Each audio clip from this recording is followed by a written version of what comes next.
गोकुळ संघाकडून दूध उत्पादकांना 100 रुपयातील 86 रुपये दिले जातात।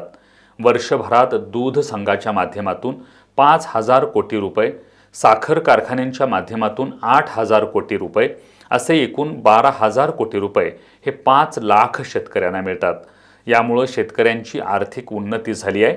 हा सहकार टिकला तरच ग्रामीण अर्थकारण टिकणार आहे, असं प्रतिपादन आमदार सतेज पाटील यांनी केलंय। ते करवीर तालुक्यातील साबळेवाडी इथल्या श्रीकृष्ण सहकारी दूध संस्थेच्या सुवर्ण महोत्सवी वर्षानिमित्त आयोजित कार्यक्रमात बोलत होते। पुढील काळात गोकुळमध्ये दुधाच्या भांड्यात मिठाचा खडा टाकायला कुणाला संधी देऊ नका, असा टोलाही त्यांनी यावेळी लगावला। करवीर तालुक्यातील साबळेवाडी इथल्या श्रीकृष्ण सहकारी दूध संस्थेच्या सुवर्ण महोत्सवी वर्षानिमित्त उत्पादकांना आटा चक्की वाटप कार्यक्रम आयोजित करण्यात आला होता। या कार्यक्रमाच्या अध्यक्षस्थानी जिल्हा परिषदेचे माजी अध्यक्ष राहुल पाटील होते। यावेळी आमदार जयंत आसगावकर, गोकुळचे ज्येष्ठ संचालक विश्वास पाटील उपस्थित होते। कार्यक्रमाची सुरुवात मान्यवरांच्या हस्ते दीप प्रज्वलन करून करण्यात आली। यावेळी बोलताना आमदार सतेज पाटील यांनी संस्थेचे संस्थापक अध्यक्ष स्वर्गीय के.वाय. पाटील यांनी लोकाभिमुख कारभार केला आणि सभासदांना न्याय दिल्याचं सांगितलं। याप्रसंगी स्वतःची जमीन गहाण ठेवून संस्था उभारण्यासाठी त्यांनी मदत केली। पुढे या संस्थेचा वटवृक्ष झाला।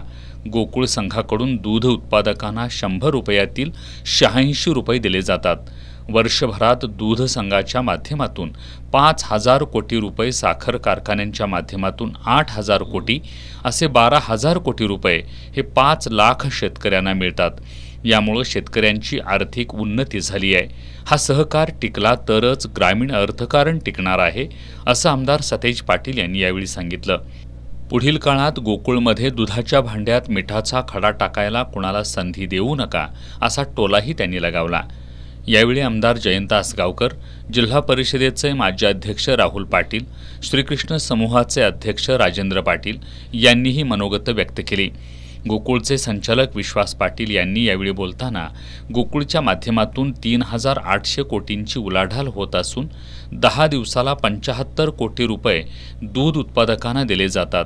यापुढे म्हैशीचं दूध वाढवण्यासाठी सर्वांनी प्रयत्न करावेत आणि आपल्या संघाची प्रगती करावी, असं आवाहन त्यांनी केलं।